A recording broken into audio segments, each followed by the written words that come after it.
Hey everybody, welcome back to From Under the Rug, the channel that shows you a new side to those you may have had respect for.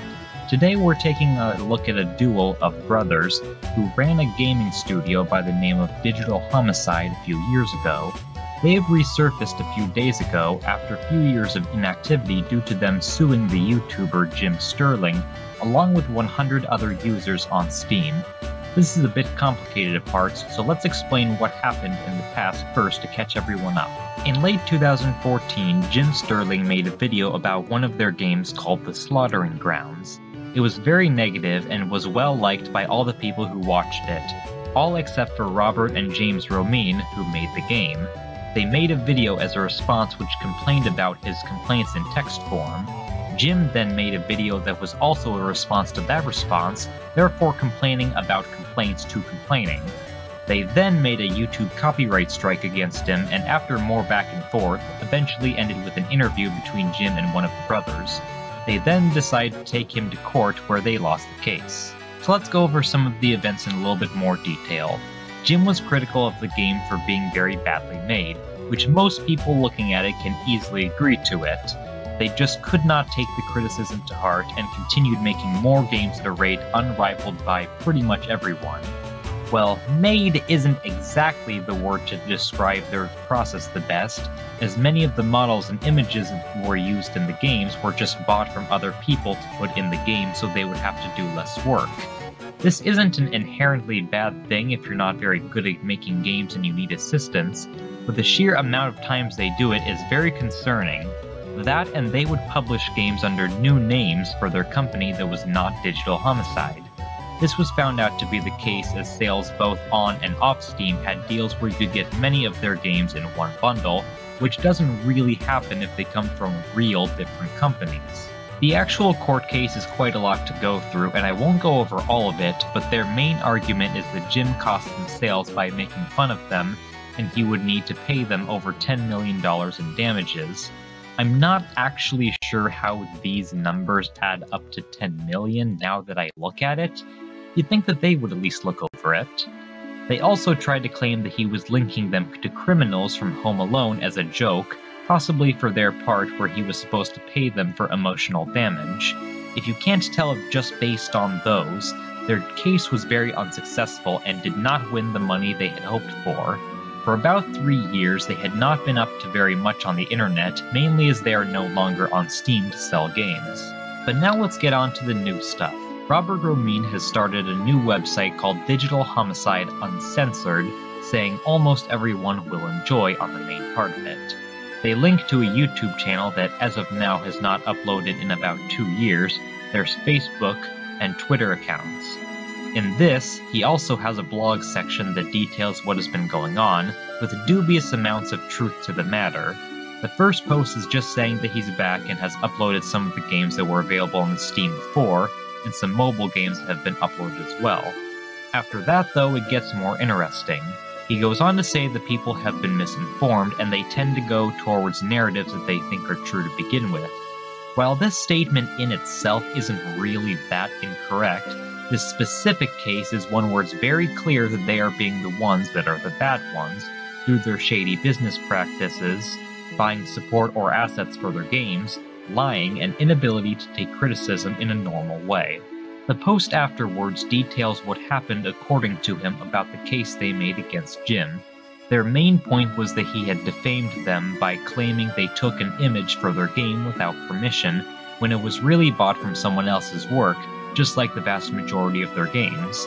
That is their main point, and one of the only ones that isn't completely wrong. The thing is, even if what he is saying is true here, it wouldn't equal anything close to the amount they wanted him to pay in court. He made one incorrect statement about them, corrected it before anyone could get proof that it had happened besides his word, and they tried hard to get it tried in their state where it could be used as evidence, as not every state has it so a retraction is usable as defamation. I'm no legal expert, and based on the many details of their documents, neither are they. The difference is I don't try to sue someone for it regardless. After that, the most recent post has a lot of information, and while I won't go over each part as not all of it is too substantial, there are a few things I felt I should mention. He says there is a difference between James Romine suing Jim and Digital Homicide suing him, but the actual court case has bits of Digital Homicide as a company being the focus and not just one of them. An example is a moment in the jurisdiction stalking part, as people were posting about Digital Homicide specifically, not just one brother doing it, and yet it's being put into the case as if it's against one of them anyway. Keep that in mind if you read this, as they're leaving out details that wouldn't go well for their image. Before I end things, I want to take a look at their very unique Twitter accounts to see a few odd things I had noticed. On their Twitter account, they somehow have over 100,000 followers despite their reputation being not so great. But whenever they tweet, most of the time it gets no retweets, a few likes, and several replies that criticize them. So how are they all following them and not interacting? And how do a select few tweets have a few hundred retweets, yet not many likes or replies? It's because they're just about all bots that they have bought. I'm completely sure of that. I am 100% officially accusing them of getting bots to retweet them and follow them. If they somehow give me a rational explanation as to how they have over 100,000 followers and only retweet a few select few tweets, while every other time they do nothing, then I promise I will delete my whole channel. All they have to do is give a good reason and I'll do it. The last point I want to make is this. Considering their games don't take all that much time to make, and since they likely keep up with what internet people say about them, I wouldn't be surprised if they watched this video. So here's how I want to end this. If what they said about Jim slandering them was really punched like exactly how they wanted, then what exactly are they left with? Well, Digital Homicide, the two people there, they're a game company that's infamous for getting mad about someone making fun of their games. Their games are plastered with glitches, and the rest of it is made by other people's work. They cannot make a competent lawsuit if they tried, based on everything so far that has been shown of it. They can't make any realistically good money from their games they put out so often, so they abuse trading card systems and selling keys to make money with no actual really successful product. Of the millions of views that have been seen about them, I have legitimately seen nobody defend them. Not one person has come to their defense and claimed that they were right in the situation. Jim has put their work onto the spotlight, and he is not the issue here. Everything I just mentioned here is both of them and their fault. Not Jim, not Steam, the two of them. This isn't the end of the story, though. They could just leave it all behind them and not embarrass themselves any more than they already have.